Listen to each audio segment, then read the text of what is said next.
Hello everyone, मेरा नाम अमित त्रिपाठी है और आप हमारे साथ जुड़ रहे हैं उड़ान के चैनल पर। यह डिजिटल बैठकी का अगला सीरीज है, अगला एपिसोड है। आज हमारे साथ जुड़ रहे हैं एक टीचर जो भभुआ से हैं।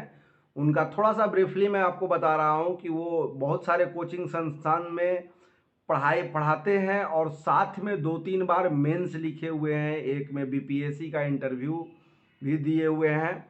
तो उनसे मिलवाते हैं आपका। उनका नाम है ओम प्रकाश सर हैं। सर, आपका स्वागत है हमारा उड़ान के यूट्यूब चैनल पर।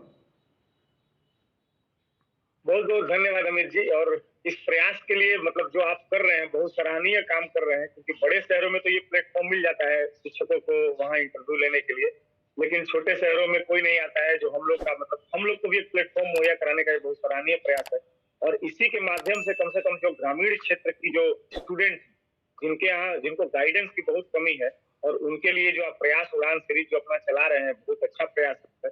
और हम देखते रहते हैं आपका, और भी बहुत सारे टीचर्स को आप जोड़े, अलग अलग पर्सनालिटी को जोड़े हैं। बहुत अच्छा प्रयास है और उसको जारी रखिए आगे भी।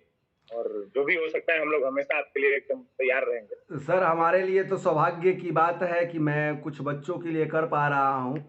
और मैं इस तरह का पहले जब मैं दिल्ली में था, आपने देखा होगा, दिल्ली में मैं तो था और आप भी थे वहीं पर। तो जी जी जी। हमने आपसे कभी जिक्र किया था कि इस टाइप का प्रोग्राम स्टूडेंट और टीचर्स के बीच में कनेक्ट और लूप है होल को फिल करने के लिए, गैप को फिल करने के लिए कुछ ऐसी कड़ी बननी चाहिए जो बाकी कारगर हो, अभ्यर्थियों को सपोर्ट मिले, उनके डाउट्स जो क्वेश्चंस होते हैं वो फुलफिल हो। चूंकि हम स्टूडेंट के तरफ से ही आपसे क्वेश्चन करेंगे तो आप उसका आंसर देंगे और उस जी जी आंसर बिल्कुल। से जो बच्चे जुड़े हैं, हमारे चैनल पे जुड़े हैं या आपके चैनल पे जुड़े हैं, तो उसके बिहाफ पे वो ज़्यादा फायदा होगा। चूंकि मैं दर्शकों को ये बता दूं कि सर का खुद का कोचिंग है, प्रगति आईएएस ओम प्रकाश सर का। और ये भभुआ शहर से रहने वाले हैं और सारे कोचिंग संस्थान में करते हैं। जहाँ तक मुझे याद है कि गुरुकुल एक इंस्टीट्यूट है जो बीपीएससी के लिए फोकस्ड है और बीपीएससी से रिलेटेड अभी कोर्स भी लॉन्च हुआ है। तो मोहनिया सर के में। जो चैनल है प्रगति आईएएस पे आप लोग विजिट करिए और वहाँ देखिए, उनके वीडियो फैक्ट्स रिलेटेड आते रहते हैं। चूंकि सर हिस्ट्री से जेआरएफ है और पॉलिटी की क्लास लेते हैं, दो सब्जेक्ट में इनका अपना एक विशेषता है और उस पर उनकी पकड़ मजबूत है। तो चलिए आज शुरुआत करते हैं इनसे। थोड़ा सा उन बच्चों के लिए शॉर्ट में अपना एक परिचय दीजिए कि आपकी जो यहाँ तक की जर्नी रही है वो किस हिसाब से रहा। आप दिल्ली से ही शुरू किए हैं, तो थोड़ा सा दिल्ली से पहले बात करते हैं कि जो बिल्कुल शुरुआती बिल्कुल। जो शिक्षा दीक्षा आरपीएस पब्लिक स्कूल एक है, और वहां से हम शुरू किए थे। उसके बाद बनारस से हम 12th पास हुए हैं, और उसके बाद भभुआ में ये वीर कुंवर सिंह से संबद्ध है सरदार वल्लभ भाई पटेल कॉलेज। यहाँ से हम ग्रेजुएशन किए, फर्स्ट डिवीजन डिस्टिंक्शन में मेरा रहा है, अपने बैच में हम टॉपर रहे। उसके बाद मास्टर्स किए यहीं से, वहां भी मेरा करीब 73% है और बाकी सब्जेक्टों में डिस्टिंक्शन है। तो जो भी शिक्षा दीक्षा है वो लगभग भभुआ से ही हुई है। और उसके बाद आप दिल्ली का जिक्र किया तो वहां पूरा सीन आ गया मुखर्जी नगर का मेरे सामने, और बत्रा सिनेमा हम लोग बिल्कुल बैठ के बिल्कुल। चाय और समोसा। और जहां से मतलब देश को चलाने के लिए जो अफसर आते हैं वहीं से बैठ के ग्रामीण क्षेत्रों के, देखिए एक तो अफसर बन जाते हैं कुछ लोग, बिल्कुल। जो नहीं बन पाते हैं उनकी जिम्मेवारी होती है कि फिर छोटे शहरों में जाएं, और जो हम लोग प्रिविलेज से हम लोग दिल्ली तक पहुंचे, वैसे बच्चे जो नहीं पहुंच पाते हैं उनके लिए एक सपना जैसा होता है ना कि दिल्ली जाना, क्या हो रहा होगा मुखर्जी नगर में, और ये सारा चीज।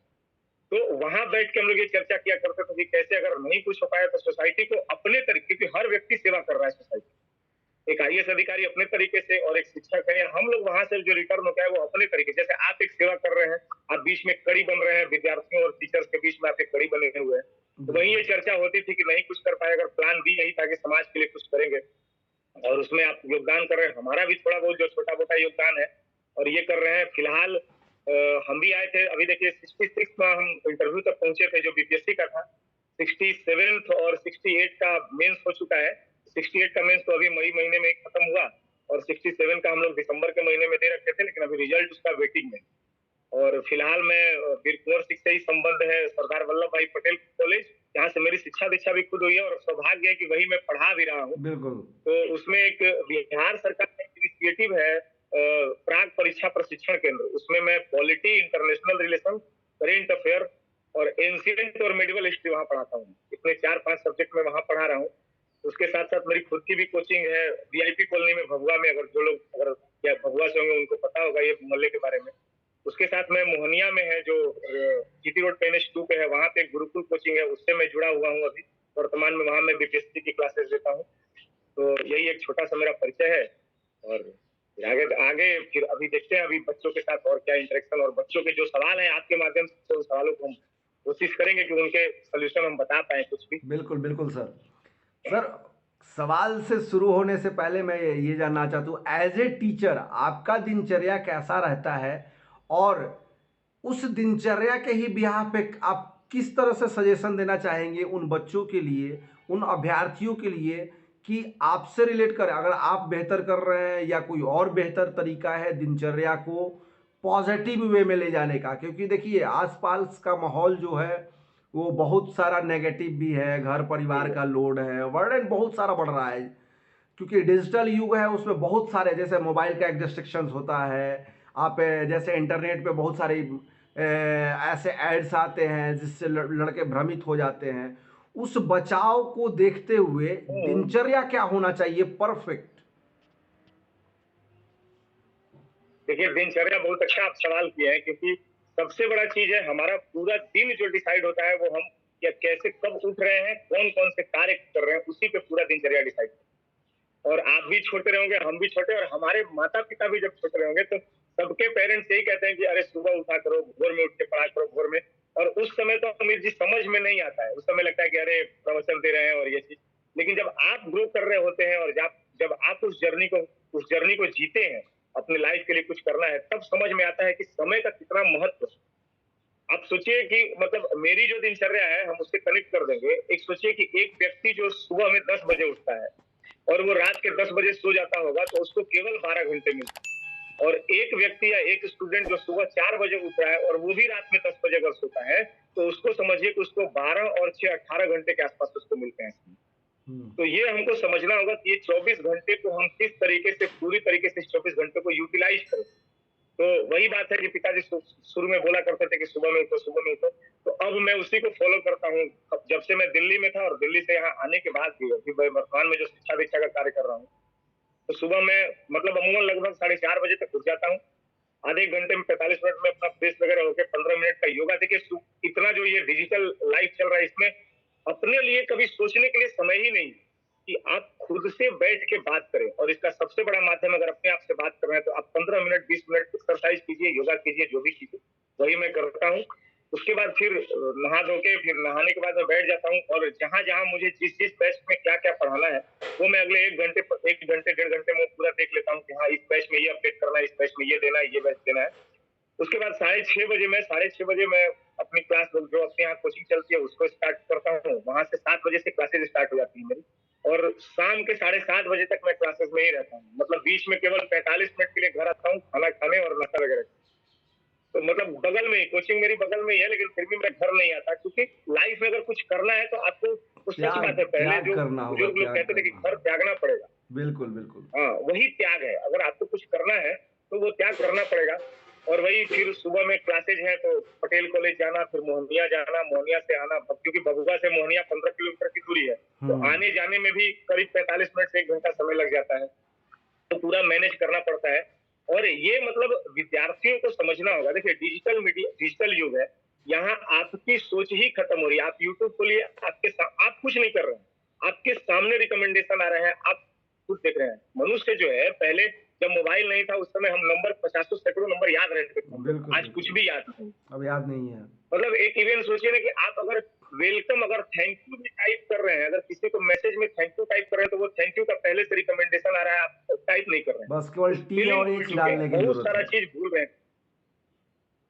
बस बस बस और वो आ जाता है तो हम धीरे धीरे जो विद्यार्थी हैं वो भूलते जा रहे हैं और छोटे शहरों में जहाँ मतलब एक खासकर जैसे बिहार जैसे राज्य जहाँ शिक्षा का स्तर अभी भी मतलब भारत में शिक्षा का स्तर में बिहार सबसे पिछड़े हुए राज्यों में से है। तो वहां तो ऑलरेडी इतना पिछड़ापन है, और वहां अगर इस तरीके से रिकमेंडेशन आ रहा है और हर चीज आ रहा है, तो जो हमारी युवा पीढ़ी है, क्योंकि देखिए एक डेमोग्राफी डिविडेंड, जननांकीय लाभांश जिसको कहते हैं, थोड़ा सा हम टॉपिक से भी उसको रहेंगे तो बच्चों को थोड़ा समझने में आसान होगा। बिल्कुल बिल्कुल। तो जननांकीय लाभांश में क्या है कि भारत अभी विश्व में सबसे युवा देश है, और ये 2047 से 2050 तक रहेगा। और उसमें भी जो बिहार है, भारत में बिहार जो है वो सबसे युवा राज्य है, क्योंकि यहाँ जो एवरेज जनसंख्या है वो 23 मतलब 19 साल से 24 साल 25 साल के बीच की जनसंख्या है। और अगर ये युवा सही ढंग से अपने आप को सही डायरेक्शन में ले जाए, तो समझिए कि भारत तो डेवलप करेगा ही, उसके साथ बिहार को भी डेवलप करने में कोई रोक नहीं सकता। अभी एक बिल्कुल परसेप्शन बना हुआ है, क्योंकि बिहार में शिक्षा की व्यवस्था की थोड़ी कमी है, तो वो सारी चीजें जो कम है, तो यहाँ का जो जो टैलेंट है वो बाहर निकल गई। यही के लोग जाके दिल्ली में, जैसे मणिकांत सिंह का नाम हिस्ट्री में सुनेंगे, वो रहने वाले बिहार के ही, लेकिन वो भाई दिल्ली में है, क्योंकि संसाधन नहीं है उस तरीके से, उनका प्लेटफॉर्म नहीं मिल पाया उनको, तो वो दिल्ली में कर रहे हैं। तो अगर वैसा प्लेटफॉर्म होता तो वो लोग अगर पटना में होते तो बच्चों को कितना ज्यादा, बच्चों को एकदम मतलब वो मिल पाता कि हाँ एक बहुत बड़ा प्लेटफॉर्म ऐसे शिक्षक से पढ़ रहे हैं जो इतना परसेप्शन और इतना सब कॉन्सेप्ट डेवलप करा दे रहे हैं। बिल्कुल बिल्कुल। तो ये कमी रही है। तो फिर से युवाओं को वही कहेंगे। और देखिए इस पे एक नोबेल प्राइज भी मिल चुका है फिजिक्स में, हमारा बायोलॉजिकल क्लॉक जो वो मिला था, मेडिकल साइंस में मिला था। और इसमें है कि हमारा जो दिन का शुरुआत, हमारा जो पूर्वज हमारे बता रखे हैं, दिन की शुरुआत जो होती है वो सूर्योदय से पहले घड़ी है हमारे अंदर। तो जैसे जैसे सूर्य जी जैसे जैसे सूर्य चढ़ता है, उसी तरीके से हमारे अंदर की एनर्जी भी चढ़ती है। और शाम होते होते होते होते सूरज के ढलने के साथ हमारी एनर्जी डाउन होती है। लेकिन आज का जो युवा है वो शाम में ही एकदम एनर्जेटिक होता है, उसको लगता है कि बहुत एनर्जी है, लेकिन कर नहीं पाता है। आप देखिए, आप अपने अगल बगल नहीं कर पाएंगे, वो लोग को लगता है कि हम बहुत पढ़ रहे हैं लेकिन पढ़ नहीं पाते। तो हम फिर से वही कहेंगे कि आप लोग सुबह में उठिए, 4 बजे उठिए।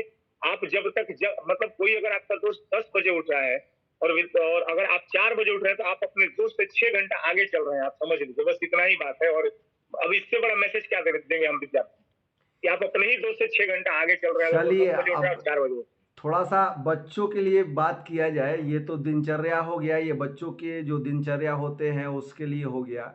और आपने बहुत अच्छी बात बताई कि सूर्य जैसे जैसे चढ़ते हैं वैसे वैसे हमारी बॉडी का एनर्जी बढ़ते जाता है, और शाम में जस्ट वैसे ही ढलते जाता है। मैंने ये थोड़ा सा अनुभव किया है कि शाम में लोगों का जो माइंड होता है बिल्कुल थोड़ा सा सुस्त जैसा हो जाता है, हालांकि ऐसा होना नहीं चाहिए।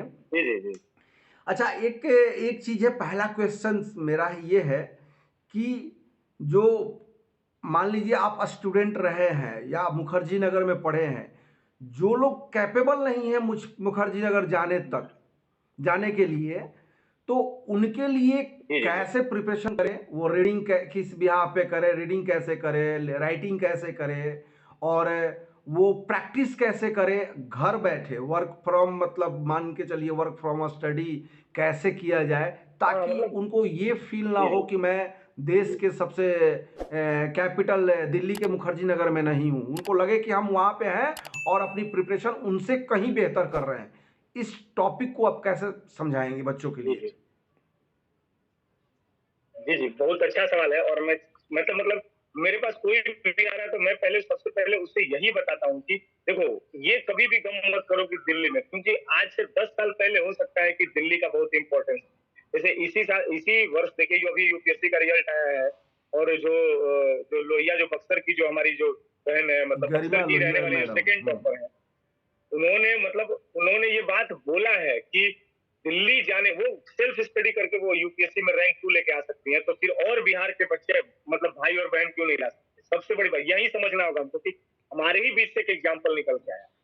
तो इसमें देखिए सबसे बड़ी जो कमी है ना, और मतलब हम तो अपने आसपास देख रहे हैं और आप भी देख रहे होंगे, और ऐसे जितने लोग ये वीडियो देखेंगे सब लोग को महसूस हो रहा होगा कि सबसे बड़ी कमी है गाइडेंस। आप समझिए अमित जी की बच्चों को 10th के बाद ये नहीं पता है कि 12th में कौन सा सब्जेक्ट ले और कहां तक वो ग्रो करके जाएंगे, वो कैसे डिसाइड कर पाएंगे कि किस चीज की तैयारी करनी और क्या करनी। तो अब आपके सवाल पे आते हैं कि जो बच्चे मुखर्जी नगर नहीं जा पाते हैं वो कैसे तैयारी करें, वो अपनी तैयारी को किस तरीके से, मतलब दिल्ली के लेवल पे, क्योंकि किसी भी, जैसे हम लोग यूपीएससी मेंस दे रहे हैं, बीपीएससी मेंस दे रहे हैं, तो वहां बैठने पे जो हमारे बगल वाला बच्चा है वो दिल्ली से पढ़ के आया है, और मान लीजिए कि हम भभुआ में रह के पढ़े, तो हमारा जो कंपटीशन है वो दिल्ली में मुखर्जी नगर और राजेंद्र नगर के बच्चों से। तो कैसे कम्पीट करेंगे? उस पर थोड़ा सा मैं एक बताना चाहूंगा अपने जो जो भी व्यूअर हमारे जो देखेंगे उनके लिए, कि आप यहाँ पे क्या है कि आप कोई भी तैयारी कीजिए, चाहे आप बिहार पुलिस कर रहे हो, एसएससी जीडी कर रहे हो, दरोगा कर रहे हो, बीपीएससी कर रहे हो, यूपीएससी, कोई भी एग्जाम, बैंकिंग की तैयारी कर रहे हो। देखिए, सबसे पहले हमको ये पता लगाना होगा कि एग्जाम की डिमांड क्या है, एग्जाम में प्रश्न कहाँ से आए। अगर आपके घर में शादी विवाह होता होगा, तो किसी के भी घर में, तो सबसे पहले ये डिसाइड होता है कि भाई इतना, मतलब अगर कितना खर्च आएगा, क्या क्या सामान लेना है, कैसे करना है, क्या करना है। तो वो क्या होता है, एक तरीके से एक सिलेबस बनाया जाता है कि हाँ, ये सिलेबस मेरा तैयार है। तो सबसे पहले आप जिस एग्जाम की तैयारी कर रहे हैं, उसके लिए सबसे पहले आपको सिलेबस, सबसे पहले सिलेबस होना चाहिए। बच्चों के पास सिलेबस ही नहीं है कि वो कौन से एग्जाम की तैयारी कर रहे हैं और कितना पढ़ना है उसको। तो जो दिल्ली नहीं जा सकते, जो बिहार में है, भगवा में है, अपने गाँव में है, उनके लिए सबसे पहले तो उनको जिस भी एग्जाम की तैयारी करने जा रहे हैं, उसके लिए उनको सिलेबस लेना है। सिलेबस ले लेंगे, सिलेबस लेने के बाद उसको समझना होगा। उसको 7 दिन केवल आप सिलेबस पढ़िए, केवल 7 दिन सिलेबस पढ़िए, देखिए रास्ता अपने आप आसान हो जाएगा। उसके बाद दूसरा चीज जो होगा वो होगा प्रीवियस ईयर का पेपर।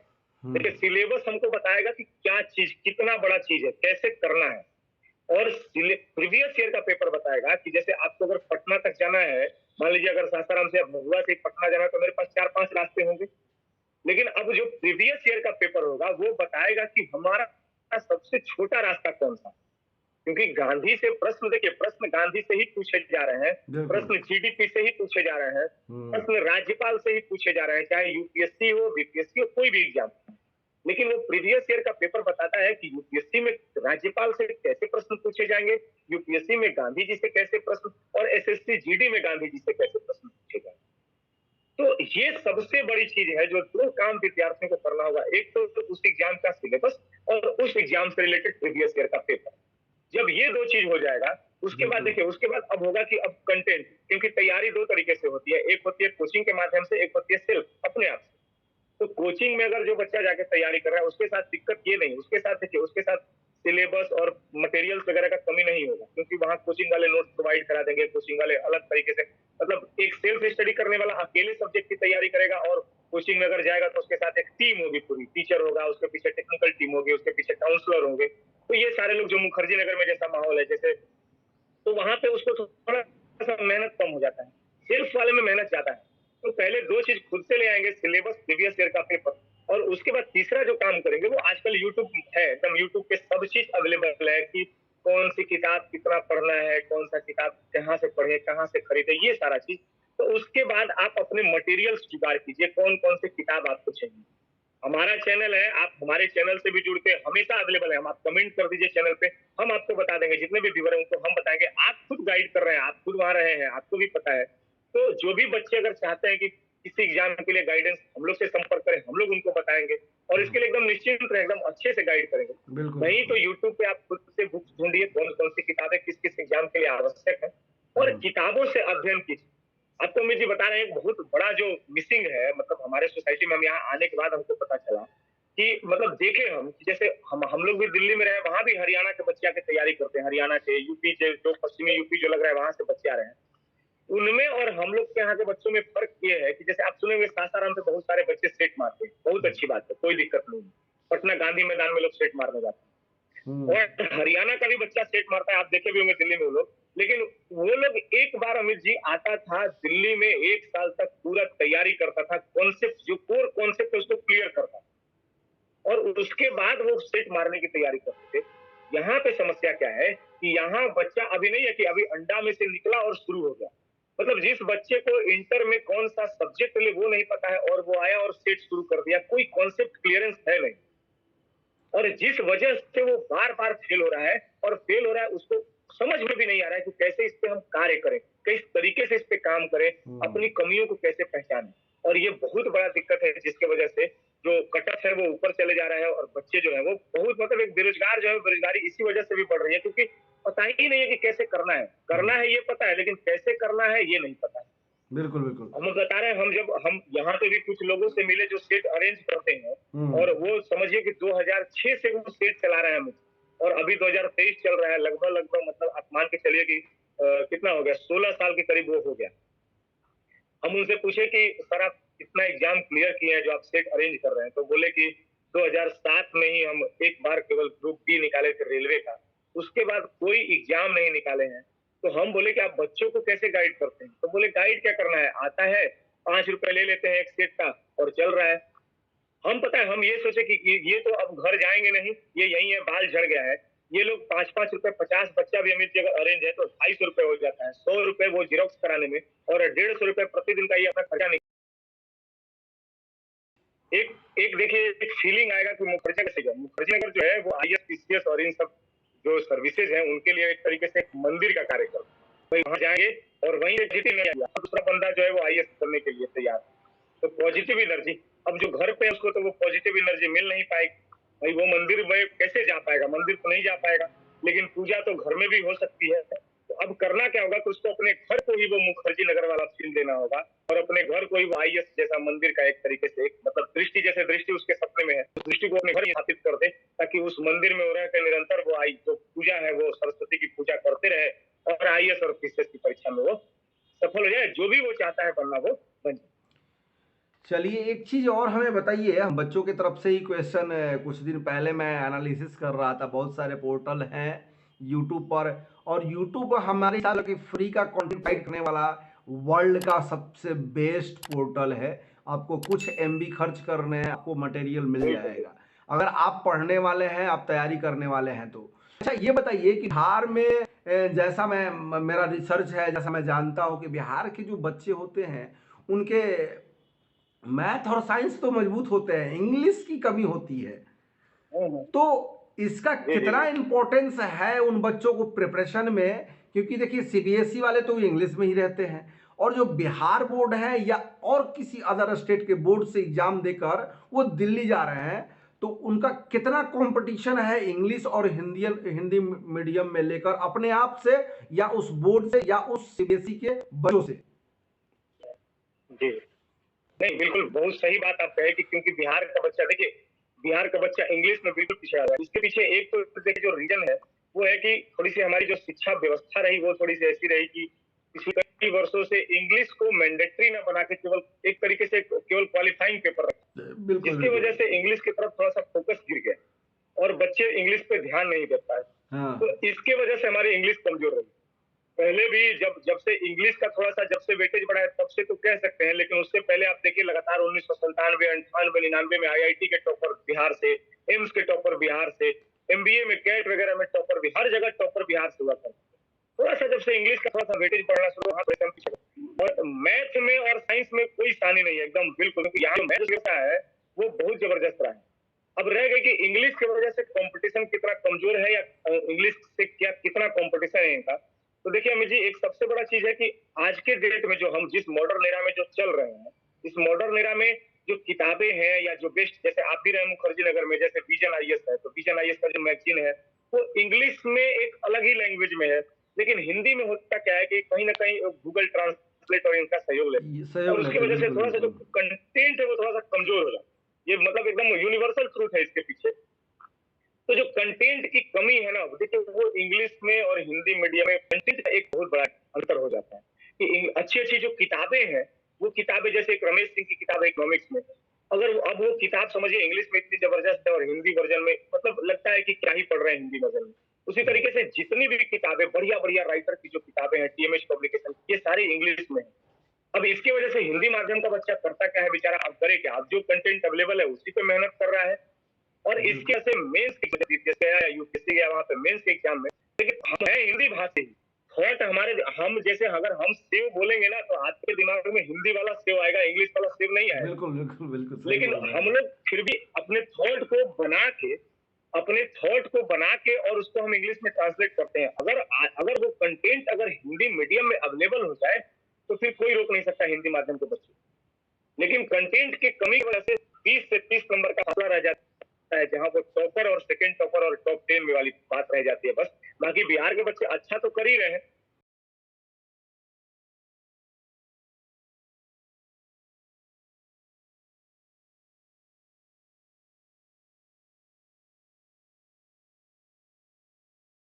तो वही है कि अब हिंदी और इंग्लिश मीडियम में एक डिफरेंस यही है कि कंटेंट का एक कमी है।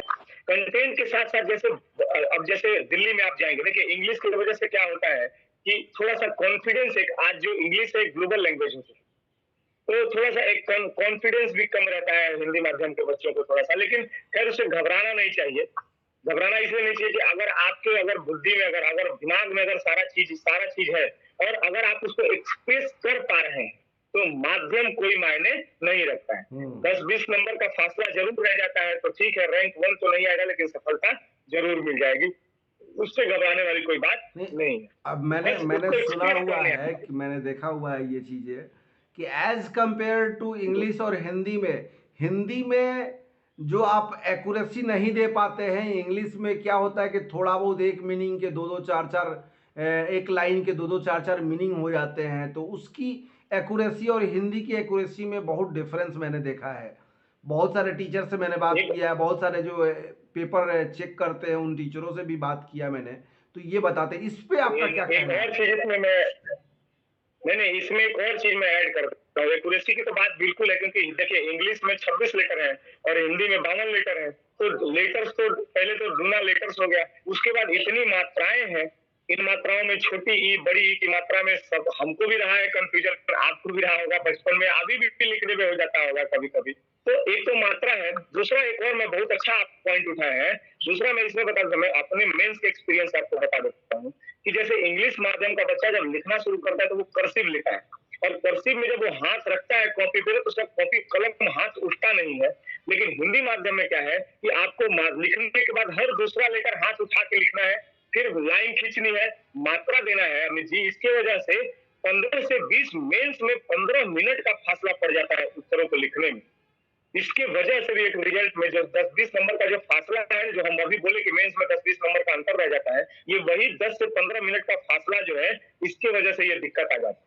तो ये बहुत अच्छा, मतलब हिंदी माध्यम काफी तो पॉइंटेड बात है कि हिंदी मीडियम में कि जब मेंस लिखते हैं उसमें इतना का अंतर आ जाता है, 15 मिनट बहुत मच। मैं अपने एक्सपीरियंस से आपको बता रहा हूँ। बिल्कुल बिल्कुल, काफी बच्चों के लिए समझने की बातें हैं कि अगर वो हिंदी मीडियम में दे रहे हैं और नहीं उनका रिजल्ट आ रहा है तो ये भी एक रीजन हो सकता है, रिजल्ट में कमी देखी जा रही है। इसके लिए मैं भभुआ में जो पढ़ा रहा हूँ, जिन भी बच्चों को गाइड करता हूँ, इसके लिए मैं उनको कहता हूँ कि देखिए बहुत सारे बच्चे कंप्यूटर सीख रहे हैं, हम उनको मना नहीं करते आप जाइए कंप्यूटर सीखिए, कोई दिक्कत नहीं है, लेकिन उसका यूज आप नहीं कर पाए। कुछ बच्चे जवाब देते हैं कि सर फॉर्म भरने के लिए, हम बोले फॉर्म भरने के लिए 20 रुपए में देकर फॉर्म भरवा लोगे तुम, तो हम उनको सलाह देते हैं कि तुम जाओ और जहां अगर स्पोकन इंग्लिश का कोई भी क्लास चल रहा है, आप वहां जाके स्पोकन इंग्लिश कीजिए और अपने कॉन्फिडेंस को बढ़ाइए, क्योंकि अगला जो लड़ाई है वो कॉन्फिडेंस का, कॉन्फिडेंस नहीं रहेगा कुछ नहीं। क्योंकि बहुत मेंस में जो दिक्कत आ जाती है, और समझिए कि 38 नंबर का प्रश्न आप अगर पिछड़ गए किसी से, तो रिजल्ट में तो आप 38 नंबर ऑलरेडी 38 नंबर आप पीछे जा चुके हैं, जिसकी वजह से समस्या आती है। और रिजल्ट में जो हिंदी माध्यम, आजकल हिंदी माध्यम का रिजल्ट जो है इसकी वजह से थोड़ा सा कम दिख रहा है। इसके साथ साथ किताबों की चर्चा कर दी है कि जो अच्छे पब्लिकेशन की जो किताबें हैं वो इंग्लिश मीडियम में ही अवेलेबल है। जो अच्छे अच्छे टीचर हैं, जैसे देखिए मुखर्जी नगर और राजेंद्र नगर 2 जगह बटा हुआ है, तो राजेंद्र नगर में पूरा इंग्लिश माध्यम से है और हिंदी मीडियम में पूरा मतलब मुखर्जी नगर जो है पूरा हिंदी मीडियम के लिए। और एक और चीज इसमें है, देखिए हिंदी माध्यम के बच्चे बहुत पोटेंशियल, कैपेबिलिटी बहुत है, करने की क्षमता भी बहुत है, लेकिन जानते हैं क्या दिक्कत क्या है? जो कॉन्वेंट स्कूल आजकल आप देखिए शहरों में, छोटे छोटे शहरों में भी जो कॉन्वेंट स्कूल आ गए हैं, ठीक है, तो अब ये भी पूरी तरीके से इंग्लिश मीडियम पे शिफ्ट हो गए हैं। और अब कंपटीशन हिंदी इंग्लिश मीडियम में दोनों बराबर है। पेरेंट्स भी इस बात को नहीं समझ पा रहे हैं कि हमारा बच्चा हिंदी इंग्लिश, उनको भी रिजल्ट ओरिएंटेड वो काम कर रहे हैं कि हमको रिजल्ट चाहिए, रिजल्ट चाहिए, ठीक है, सबको रिजल्ट चाहिए, अल्टीमेट गोल सबका रिजल्ट ही लेना है। लेकिन अब हिंदी मीडियम और इंग्लिश मीडियम में जो कमी है ना, देखिए अच्छे शिक्षकों की कमी है हिंदी मीडियम में, बहुत सारी अभी तो इसमें बहुत सारी चीजों में कमी है हिंदी मीडियम में। और वही प्रयास हम लोग आके छोटे शहरों में, मैं तो वही प्रयास कर रहा हूँ कि किस तरीके से हिंदी माध्यम के बच्चों को गाइड कर सकूं, तो हिंदी मीडियम के बच्चे कम से कम ये समझ पाए कि कैसे करना है, कितना करना है, किधर करना है, कौन सा सब्जेक्ट ले उनके लिए फायदा। अब आप बताइए कि अब हिंदी मीडियम में होकर वो फिजिक्स ले लेते हैं ग्रेजुएशन में और क्लासेस चल नहीं रही हैं, और इंग्लिश मीडियम में फिजिक्स, हिंदी मीडियम में फिजिक्स, कहाँ कितना फासला हो जाता है। और जब यही बच्चे इंटरव्यू में जाते हैं, अपने सब्जेक्ट की जानकारी नहीं है, जिसकी वजह से छट जाते हैं वहां पे। अब वही अगर हिस्ट्री लेके करेंगे, पॉलिटी लेके करेंगे, हिंदी इंग्लिश में दोनों लगभग एक ही जैसा है, तो क्यों नहीं हिंदी मीडियम लेके, हिंदी लिटरेचर ही लेके क्यों नहीं कर रहे हैं? ताकि अपने मातृभाषा में काम करेंगे ना। अब आप ले लेंगे इंटरनेशनल रिलेशन ले लिए, PSIR ले लिए, पॉलिटिकल साइंस इंटरनेशनल रिलेशन, और ये सब्जेक्ट डायनामिक है, इंग्लिश में इसका जैसे द हिंदू न्यूज़पेपर का एक वेटेज बढ़ जाता है, आप सोचिए द हिंदू न्यूज़पेपर इतना है कि हिंदू न्यूज़पेपर का कोई भी मतलब आप उठा के देखिए तो कितना अच्छा कंटेंट है, और अपने घर में आता होगा हिंदुस्तान और दैनिक जागरण, कितना जमीन आसमान का उसमें फर्क है कंटेंट। बिल्कुल तो बिल्कुल ये बिल्कुल। बहुत बड़ा कमी है। अब इस कमी को नई शिक्षा नीति आई है, इसमें दूर करने का प्रयास किया जाएगा। नीतीश कुमार हैं हमारे यहाँ मुख्यमंत्री, बहुत अच्छा कार्य कर रहे हैं, उनको इधर भी ध्यान देना चाहिए थोड़ा सा कि इंग्लिश मीडियम में थोड़ा सा काम किया जाए, ताकि बिहार के ग्रामीण बैकग्राउंड के बच्चे भी अच्छा कर पाए। अपने अनुभव से हमें बताइए, हमें क्या उन बच्चों तमाम बच्चों को बताइए कि आपका जो अनुभव है 5-6 सालों से पढ़ाने का और पढ़ने का, तो भाई अब तक पढ़ ही रहे हैं, जब तक किसी गवर्नमेंट अधिकारी ना पे शिफ्ट नहीं हो जाते हैं या पद पे स्थापित हो जाते हैं तब तक तो पढ़ाई छूटेगा नहीं। तो जो पढ़ाने का 5-6 साल का जो अनुभव है, उस अनुभव से आप बच्चों के लिए क्या मैसेज देना चाहेंगे? देखिए, पढ़ने का तो बहुत अच्छा आप बोले कि पढ़ाई की कोई उम्र नहीं होती है। बिल्कुल मतलब एक 65 साल का व्यक्ति, अभी हम कहीं पढ़ रहे थे, एक 65 साल के व्यक्ति हैं और वो अभी PhD कंप्लीट मतलब PhD अपना थीसिस सबमिट किए हैं, तो ये पढ़ने का एक उम्र है। और शिक्षक भी अगर जिस रास्ते में है, अगर वो शिक्षक खुद भी अगर विद्यार्थी नहीं है तो वो अच्छा शिक्षक मेरे हिसाब से नहीं हो सकता, क्योंकि पढ़ने से पहले हम शुरू में भी बोले थे कि हम शुरू में सुबह में 1-1.5 घंटा पढ़ के खुद जाते हैं, नहीं पढ़ेंगे तो पता ही नहीं क्या पढ़ाएंगे, क्या पढ़ाना है, कितना पढ़ाना है, तैयारी करना है। ठीक है, ये नहीं कि जबरदस्ती बस जो भीड़ कर रही है उसी भीड़ के तरीके से हम अपने बच्चे को भी दृष्टि में भेज दिए, अपने बच्चे को दिल्ली भेज दिए, हर जगह भेज रहे, कोटा भेज दिए, आजकल फैशन हो गया है सोसाइटी में। तो थोड़ा सा यहाँ पेरेंट्स को बचना होगा। दूसरा क्या है, बच्चों को भी थोड़ा सा समझना होगा कि पहले अपने, और बच्चों और पेरेंट्स दोनों के लिए है कि पहले आप अपना ग्रेजुएशन कंप्लीट कीजिए, क्योंकि जो UPSC, BPSC, दरोगा, जो भी ग्रेजुएशन लेवल के एग्जाम हो रहे हैं, देखिए वो एग्जाम में जो प्रश्नों का जो लेवल है वो ग्रेजुएशन लेवल का है, वो स्नातक लेवल का है। तो स्नातक अगर एक बार आप किसी भी राज्य के रहने वाले हो, किसी भी यूनिवर्सिटी से पढ़ने वाले हो, लगभग सिलेबस सबका एक ही जैसा है। तो एक बार आप अगर ग्रेजुएशन अपना कंप्लीट कर लेंगे और उसके बाद ग्रेजुएशन कंप्लीट करने के दौरान द्वितीय वर्ष में चले गए, द्वितीय वर्ष से आप तैयारी को शुरू कीजिए, कोई दिक्कत नहीं है। और उसके साथ साथ आप वहां जब तैयारी शुरू करेंगे तो एक बौद्धिक लेवल का विकास हो चुका होगा। निरंतर आप जहां भी जा रहे हैं, देखिए अभी बिहार में बहुत सारे कॉलेज भी नहीं चल रहे हैं, कॉलेज नहीं चल रहे तो प्रोफेसर पढ़ा भी नहीं रहे हैं, जिसकी वजह से कोचिंग इंडस्ट्री बूम कर रही है। तो मेरे कहने का मतलब है कि आप कॉलेज में जाइए, अपने प्रोफेसर से बोलिए कि वो रेगुलर क्लास लें, क्योंकि कॉलेज में जब क्लास चलता है तो डिसिप्लिन मेंटेन होता है, एक कंपटीशन का फीलिंग आता है, और वही कंपटीशन की जो है वो कमी है। आप सोच रहे हैं कि 2 घंटा कोचिंग में जाएंगे और कोई आपको बहुत कुछ सिखा देगा, नहीं, ऐसा नहीं होगा। 2 घंटे में आप क्या सीखेंगे? जो आप जो लगातार कॉलेज जाते तो 4 घंटे, 5 घंटे, 6 घंटे की क्लासेस चलती, आप 2 घंटे में कैसे सीख सकते हैं किसी भी चीज को? तो नहीं सीखा जा सकता। तो बच्चों के लिए यही मैसेज है कि आप प्रॉपर ग्रेजुएशन कंप्लीट करने के बाद तैयारी में आए। एक बार देखिए, जल्द लेट नहीं होता है। हाँ, अगर आप नहीं सीख के आएंगे, नहीं तैयार होकर आएंगे तो हो सकता है 5-6 साल लग जाए, लेकिन आप ग्रेजुएशन करके आएंगे तो हो सकता है 1 से 2 साल के अंदर आपको रिजल्ट मिल जाएगा। तो बच्चों के लिए एक मैसेज है कि आप कॉलेज जाइए, अपना ग्रेजुएशन कंप्लीट कीजिए, अपने माता पिता से बात कीजिए कि आपको कौन सी तैयारी करनी है, केवल भीड़ के नहीं कि आपका दोस्त कर रहा है तो आप भी कर लीजिए, नहीं, दिखावे में नहीं जीना है। और पेरेंट्स के साथ भी, पेरेंट्स को भी ये समझना होगा कि पहले बच्चों को कंप्लीट कराएं कोर्स एक, ठीक है, मतलब एक इंटर में प्रॉपर उनको स्कूल भेजे और उनको निगरानी करे कि कहाँ जा रहे हैं, क्या कर रहे हैं, क्या नहीं कर रहे हैं। केवल पैसा दे देने से हर चीज का सोल्यूशन नहीं है। तो इन सभी चीजों के साथ इतना ही कहने के बाद मैं अमित जी का बहुत बहुत धन्यवाद देना चाहूंगा कि आप मुझे ये मंच प्रदान किए, जहां मैं अपने विद्यार्थियों के साथ या पेरेंट्स के साथ थोड़ा सा संवाद स्थापित कर सका, और जितना भी हो सका इसने कम समय में हम उन लोगों को गाइड करने का प्रयास किया, और अपने जो मेरी जो पीछे की जो जर्नी रही उस जर्नी के माध्यम से आप लोगों को कुछ बताने का प्रयास किए। अगर आप लोग को पसंद आएगा तो आप अमित जी के चैनल को सब्सक्राइब कीजिएगा, लाइक कीजिएगा, कमेंट कीजिएगा, शेयर कीजिएगा कि और कैसे, और अगर आप लोग को बातचीत करना होगा तो एक बार फिर से हम अवेलेबल हो जाएंगे। और उसी के साथ साथ थोड़ा सा प्रगति IAS पे भी अपना प्यार बरसाइएगा, उसका लिंक आपको मिल जाएगा डिस्क्रिप्शन में। और अमित जी, आपको भी बहुत बहुत धन्यवाद, आप यहाँ बुलाए हमको, धन्यवाद। तो मोबाइल और इंटरनेट की कुछ असुविधा के कारण मुझे ये इंटरव्यू बंद करना पड़ा। हालांकि ऑलमोस्ट इंटरव्यू कंप्लीट हो ही चुका था, लेकिन लास्ट मैसेज आपको मैं शेयर कर रहा हूँ कि मोबाइल थोड़ा ज़्यादा हीट हो गया और इंटरनेट की इशू के वजह से मेरा ऐप काम करना बंद कर दिया। बट नो इशू, जितने भी मैटर ओम प्रकाश सर ने बताए वो जेन्युइन है और उनके जो अनुभव से शेयर किया गया है काफ़ी हेल्पफुल होगा उन अभ्यर्थियों के लिए जो इस चीज़ को दिमाग में बैठा के चलते हैं, जैसे कि हिंदी मीडियम में रिजल्ट कम आना, इंग्लिश मीडियम में ज़्यादा आना। तो वो इस गैप को फुल कर सकते हैं इस वीडियो के बिहाफ में।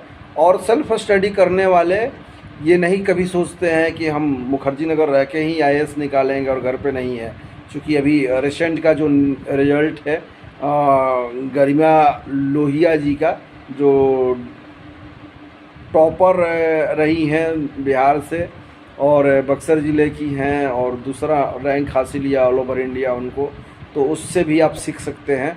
चलिए मिलते हैं आपसे, चैनल को सब्सक्राइब करिए और उनके चैनल को प्रगति IAS को आप फुल सपोर्ट करिए और वहाँ से पढ़ने का, वहाँ से स्टडी मटेरियल का कंटेंट जानने का, बुक्स का लिस्ट जानने का आपको मिलेगा। उनके चैनल पर जाके आप उन्हें कमेंट कर सकते हैं और उनके चैनल को भी सपोर्ट करिए। चले मिलते हैं आपसे इस डिजिटल बैठकी की अगली सीरीज में, तब तक के लिए बाय बाय। अपना और अपनों का खूब ख्याल रखें।